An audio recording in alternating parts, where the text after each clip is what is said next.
Hello दोस्तों, कैसे हैं सब। मेरा नाम है हिमांशु और मैं स्वागत करता हूं आप सबका आपके अपने चैनल कॉमिक वर्ल्ड पर। तो चलिए दोस्तों, शुरू करते हैं राज कॉमिक्स में गोल्ड हार्ट सीरीज की अगली कॉमिक्स, गोल्ड हार्ट।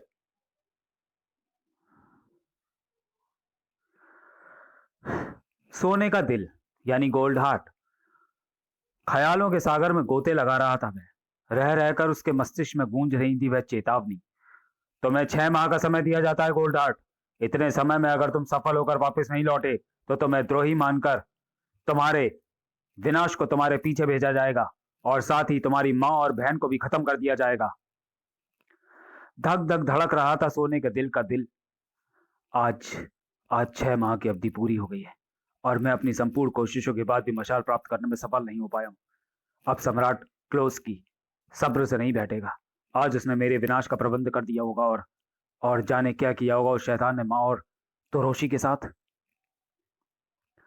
मुझे सावधान रहना होगा उस विनाश से जो कभी भी मुझ तक पहुंच सकता है और मुझे खत्म कर सकता है। एकाएक ही चीख मार बैठा गोल्ड हार्ट। चीख मारता भी क्यों ना, एक हाथ ने अपने शिकंजे में जो जकड़ लिया था उसे, और उस हाथ का स्वामी उसे लेकर फुटबॉल की भांति दूर तक लुढ़कता चला गया था। ठीक उसी पल ऊपर से आकर वहां गिरे रोशनी के उस पवित्र से पुंज ने लेटर बॉक्स और उसके आसपास की जमीन के हिस्से के परखच्चे उड़ा दिए। भय से थर थर कांप उठा गोल्ड हार्ट। ओह, मुझे मौत देने के प्रयास शुरू हो गए हैं और यह पहला प्रयास सफल भी हो गया होता अगर इस नौजवान ने मुझे ना बचा लिया होता।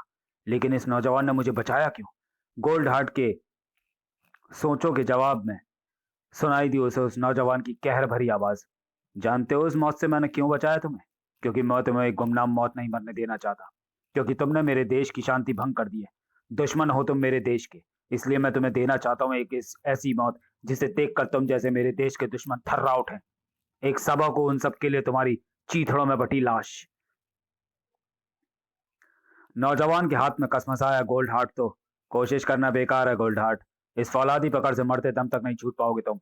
अपना जीवन बचाने वाले इन हाथों को अगर मौत भी आ जाए तो मुझे कोई गम नहीं होगा। तृष्णा से भर उठा था नौजवान का स्वर। अगर ऐसे ही आदर्शवादी हो तुम तो क्या मेरे देश में अशांति फैलाने पर क्यों मेरे देश में अशांति फैलाने पर तुले हुए हो? क्यों हमारी स्वतंत्रता की देवी से नफरत है तुम्हें? क्यों मेरे भैया की जान के पीछे पड़े हो तुम? जवाब दो। जवाब देने के स्थान पर सवाल ही किया गोल्ड हार्ट ने।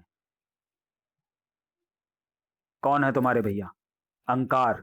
कैप्टन अंकार नाम है मेरे भैया का। वही कैप्टन अंकार जिसके सामने तुम्हारी एक नहीं चलती। उसी जाबाज का भाई हूं मैं। नाम है मेरा ललकार। ओह, तो तुम उस जाबाज के भाई हो? हाँ। लेकिन तुम मुझे विषय से भटकाने की कोशिश मत करो। मेरे सवालों का जवाब दो तुम। निर्णायक स्वर में बोलता चला गया गोल्ड हार्ट। आज गोल्ड हार्ट हर उस प्रश्न का जवाब देगा जिसने सिर्फ तुम्हारे ही नहीं, इस देश के प्रत्येक शख्स के सीने में तूफान मचा रखा है। पृथ्वी से सैकड़ों प्रकाश वर्ष दूर गहन अंतरिक्ष में बसा यह विचित्र ग्रह अलास्का विज्ञान के मामले में ब्रह्मांड का सबसे उन्नतशील ग्रह है, जहां चलती है हुकूमत सम्राट क्लोस्की की, जिसके चेहरे पर हमेशा नाचती रहती है शैतानियत और दिलो दिमाग की दुनिया में विचरता रहता है एक ही ख्याल, कब कब बनूंगा मैं बहुम ब्रह्मांड सम्राट। क्लोस्की के इसी विशालकाय सपने को पूरा करने के लिए कुशल वैज्ञानिकों की एक पूरी टीम कई वर्षों से रात दिन जुटी हुई थी। इन्हीं वैज्ञानिकों में एक था रोजाका, अहिंसावादी शांति का पुजारी रोजाका। शांति से क्यों नहीं रहते पूरे ब्रह्मांड के प्राणी? क्यों एक दूसरे का खून बहाने पर तुले रहते हैं सभी? ब्रह्मांड शांति के लिए जल बिन मछली की भांति झटपटाने की सेवा कर भी क्या सकता था रोजाका? सनसनी सी मची हुई थी आज सम्राट क्लोस्की के कक्ष में। सच सच कह रहे हो तुम, प्रोफेसर टिम्बोरो? हाँ सम्राट, हमारी वर्षों की मेहनत सफल हो गई है। सलो सलोजोलियम नामक विनाशकारी धातु का एक पूरा पिंड बनाने में सफल हो गए हैं हम। स्लोजोलियम से होकर गुजरने वाली प्रकाश किरणें जिस भी ग्रह पर गिरेंगी उसे तबाह कर डालेंगी। एक साथ सैकड़ों ग्रहों को तबाह कर सकता है स्लोजोलियम। प्रसन्नता से लगभग नाचते हुए आदेश दिया सम्राट क्लोस्की ने। कल सुबह ही सलोजोलियम के परीक्षण की तैयारी की जाए। सलोजोलियम के बल पर ब्रह्मांड का सम्राट बनने का सपना लेकर मीठी नींद सो रहा था विनाश का पुजारी, जबकि अशांति के उपासक की आंखों में नींद का नाम निशान भी न था। मेरे जीते जी ब्रह्मांड में तबाही का खेल नहीं खेल सकता दुष्ट क्लोस्की। अपने लबादे में जाने क्या छुपाए उस यान की तरफ बढ़ रहा था रोजाका, जिसमें रखकर सलोजोलियम को विनाश के परीक्षण के लिए भेजा जाना था। यान और अपने बीच की दीवारों को गिराता रोजाका आह! रोजाका पहुंच चुका था यान तक। देखता हूं कैसे पूरा होता है दुष्ट शैतान क्लोस्की का सपना। एक पल बाद ही वापस लौट चुका था रोजाका। सुबह सलोजोलियम को यान में रख दिया गया है। सम्राट, आदेश दीजिए। शैतानियत से लबालब भरा आदेश दिया उस शैतान ने। अपने ग्रह के आसपास 20 ग्रह उपस्थित हैं, तबाह कर दो उन्हें। ओके सम्राट। प्रोफेसर टिम्बारो ने खींचा वह लीवर। अगले पल बुम! 20 ग्रहों की तबाही का दूत बनकर चल पड़ा वह यान, लेकिन तबाही मचाने वाला खुद ही बीच रास्ते में तबाह हो गया। भौचक्का था हर कोई, जबकि खुश था प्रोफेसर रोजाका। यान में रखे टाइम बम ने सही समय पर अपना काम किया। अंतरिक्ष की गहराइयों में जाने कहां लहरा उठा था विनाशकारी सलोजोलियम नामक धातु का वह पिंड। सॉरी, इसके बाद यह है। भौचक्का था हर कोई, जबकि खुश था प्रोफेसर रोजाका। यान में रखे टाइम बम ने सही समय पर अपना काम किया। झटपट दबोच ली थी सम्राट ने प्रोफेसर टिम्बारो की पतली गर्दन। कैसे हुआ प्रोफेसर, कैसे हुआ ये? मुझे नहीं मालूम।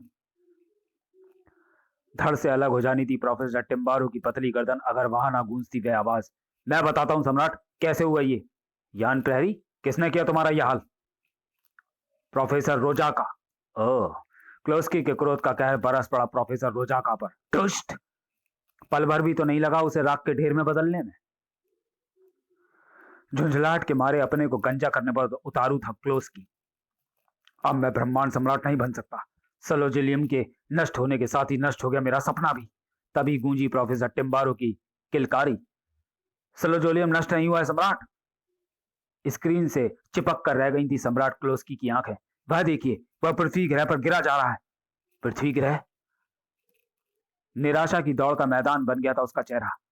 हमारे लिए तो वह नष्ट होने जैसा ही है। उसे पृथ्वी ग्रह से वापस लाना असंभव है, क्योंकि हमारे ग्रह का कोई भी प्राणी पृथ्वी की ग्रेविटी पावर को नहीं सह सकता। उसे पार करने से पहले ही फट जाते हैं हमारे ग्रह के प्राणियों के शरीर। मैं उस असंभव को संभव कर सकता हूं सम्राट। कैसे? कैसे? प्रोफेसर ने बताया।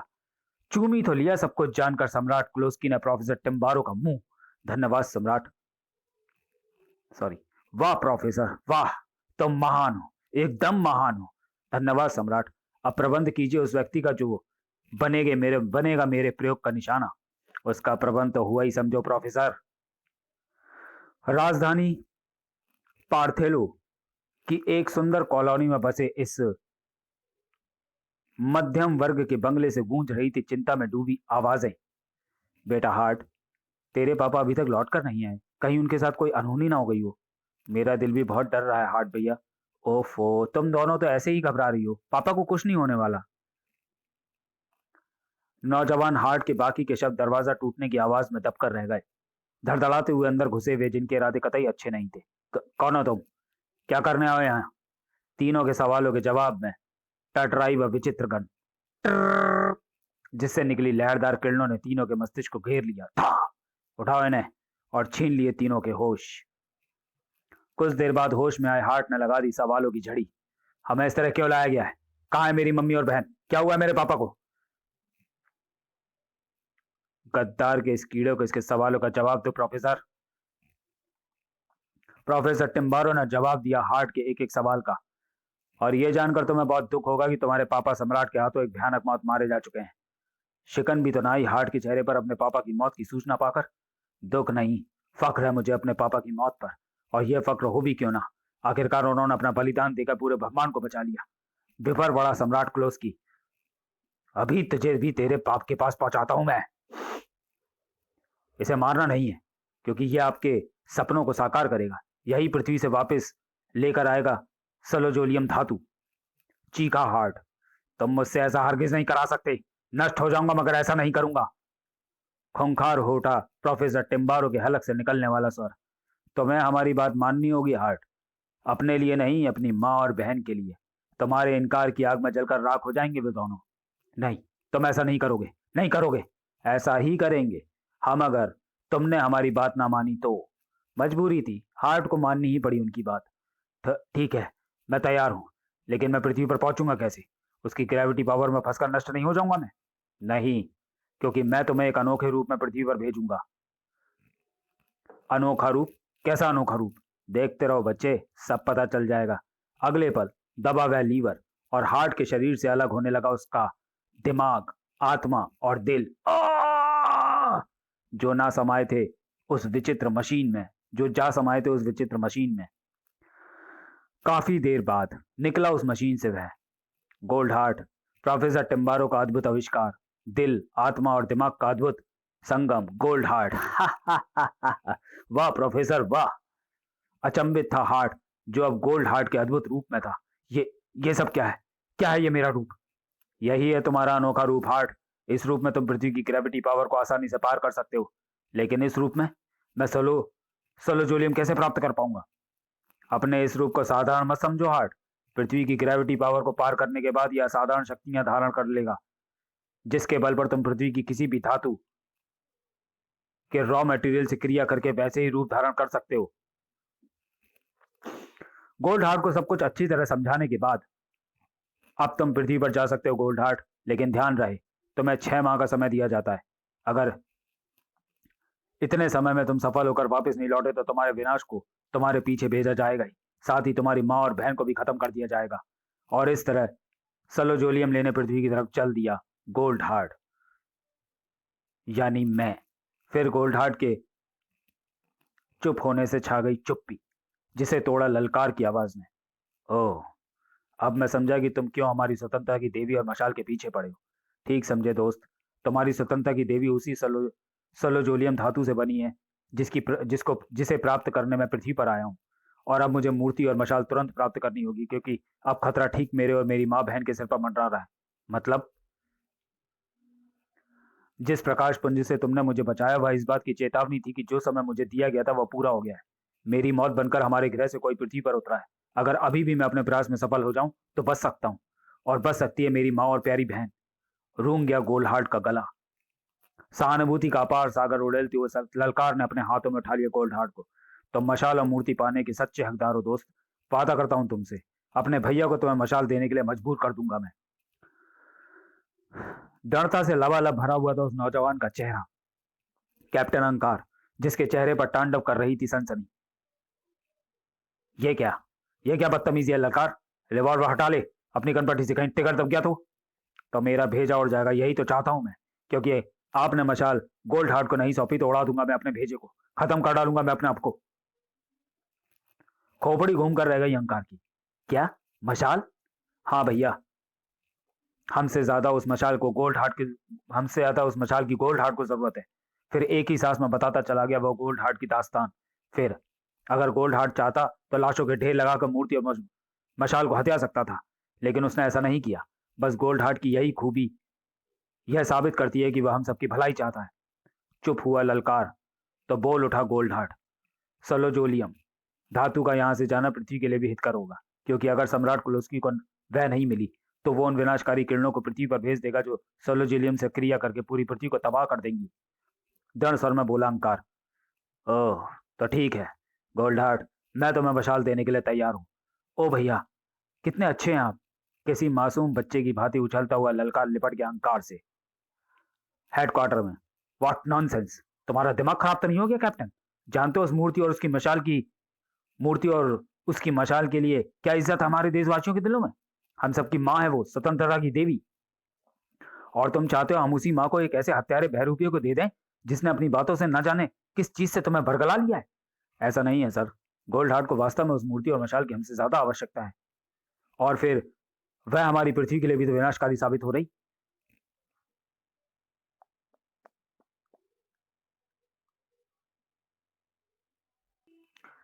अंकार की बात बीच में ही काट दी उस अधिकारी ने।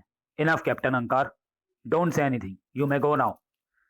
अंकार पर लौट अंगारों पर लौट लगाता बाहर निकला अंकार।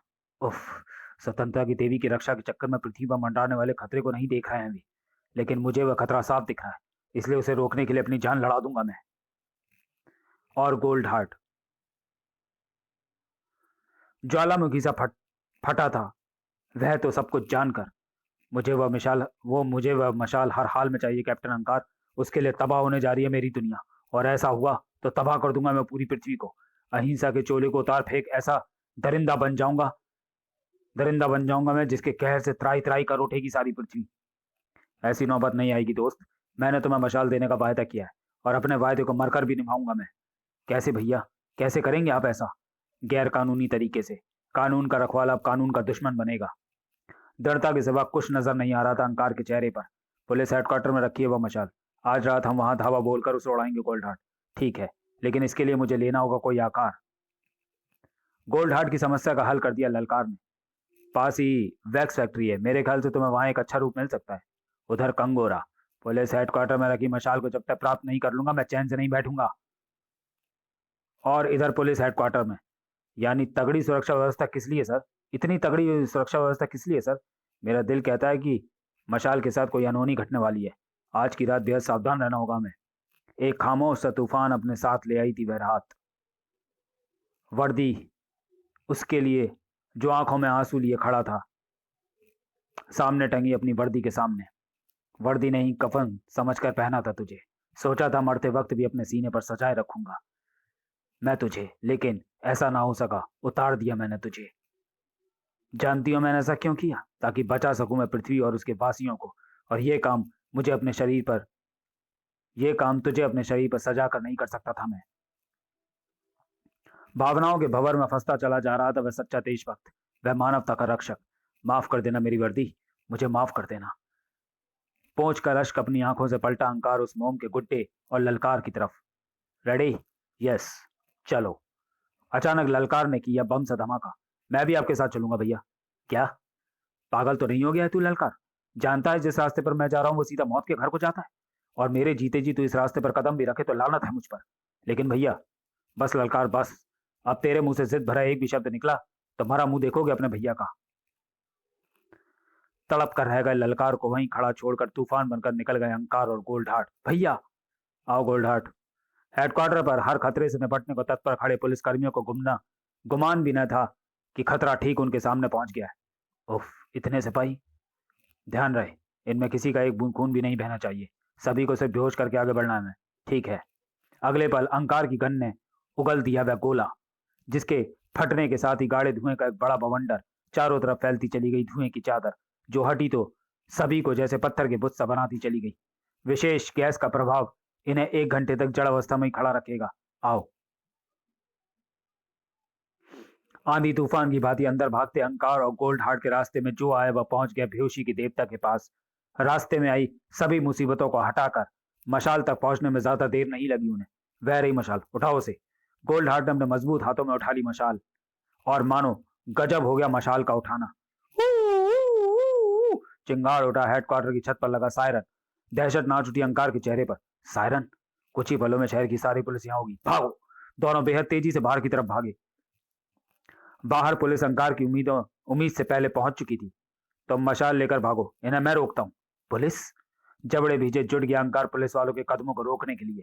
अंकार के होते तुम एक भी कदम आगे नहीं बढ़ा पाओगे। जबकि गोल्ड हार्ट कुछ ना सूझा तो ऊपर जाने वाली सीढ़ियों पर ही भाग खड़ा हुआ वह, तूफान की तरह। चौंका तो वह तब जब पहुंच गया हेडक्वार्टर की छत पर। ओह, छत पर आकर तो मैं फंस गया। अब किधर जाऊं? बुरी तरह घबरा गया था गोल्ड हार्ट। तभी तो नहीं देख सका ऊपर से आते उस फंदे को, जिसने आज अकड़ा मशाल को। और अरे, एक झटके से उसने देखा जो ऊपर, तो उसे दिखा। मशाल का हकदार मैं हूं, सिर्फ मैं। कंगोरा! खून उतर आया मोम के उस बबुए की आंखों में। अब इस मशाल को कहीं नहीं जाने दूंगा मैं। लिपटता चला गया वह मशाल से और लहराता चला गया हवा में। अब नीचे था गोल्ड हार्ट, उसके ऊपर थी मशाल, उसके ऊपर था हेलीकॉप्टर, और इन सबसे ऊपर था वह विचित्र प्रकाश पुंज, जिसका एक छोटा हिस्सा अलग हुआ था उससे और जा टकराया उस हेलीकॉप्टर से जिसमें सवार था कंगोरा। वह कंगोरा जो बेचारा जान ही नहीं सका कि कब उसके हेलीकॉप्टर उसके शरीर के सैकड़ों हजारों परखच्चे उड़ गए। मशाल के साथ ही नीचे की तरफ लहरा उठा गोल्ड हार्ट भी। उफ, वह प्रकाशपुंज! धड़ाम से आ गिरा वह धरती पर। ओह, हुई असहनीय पीड़ा। लेकिन इस पीड़ा की तरफ ध्यान कहाँ था उसका? वह तो बावलों की तरह आके फाड़े देख रहा था उधर, जिधर एक विचित्र प्रकाशाकृति ले रही थी आकार, एक ऐसा आकार जिसे देखकर रूहें फना हो गई थी गोल्ड हार्ट जैसों की भी। उफ, कौन है ये? जवाब में जैसे एक साथ कड़कड़ाई थी सैकड़ों बिजलियां। पिघलते शीशे की मानो गोल्ड हार्ट के कानों में प्रवेश करता चला गया था वह नाम, सुपर किलर। मरने के लिए तैयार हो जाओ गोल्ड हार्ट, तुम्हारे लिए विनाश और इस मशाल के लिए वाहक बनकर आया है जो। ठीक तभी जैसे फट पड़ा कोई ज्वालामुखी। मेरे होते गोल्ड हार्ट का तुम बाल भी बाका नहीं कर सकते। अपने होठों पर सवाल लिया अद्भुत तरीके से पीछे घूमा सुपर किलर। कौन? मैं हूं गोल्ड हार्ट और इस मशाल का रक्षक, ढाल। कौन है ये ढाल? कहां से आया है? गोल्ड हार्ट के लिए पहले बनकर आया सुपर किलर क्या सफल हो सका अपने उद्देश्य में? क्या गोल्ड हार्ट मशाल लेकर वापस अलास्का पहुंच सका? क्या हुआ उसकी मां और बहन का? अपने देश का दुश्मन बन गए अंकार का क्या हुआ? नौजवान ललकार के चुपचाप बैठा रहा था। ऐसे सैकड़ों सवालों के जवाब के बारे में जानने के लिए पढ़े गोल्ड हार्ट सीरीज का आगामी धधकता कॉमिक्स, ढाल और ललकार। तो चलिए दोस्तों, वीडियो को यहीं समाप्त करते हैं और मिलते हैं गोल्ड हार्ट सीरीज की अगली कॉमिक्स ढाल और ललकार में। तब तक के लिए धन्यवाद।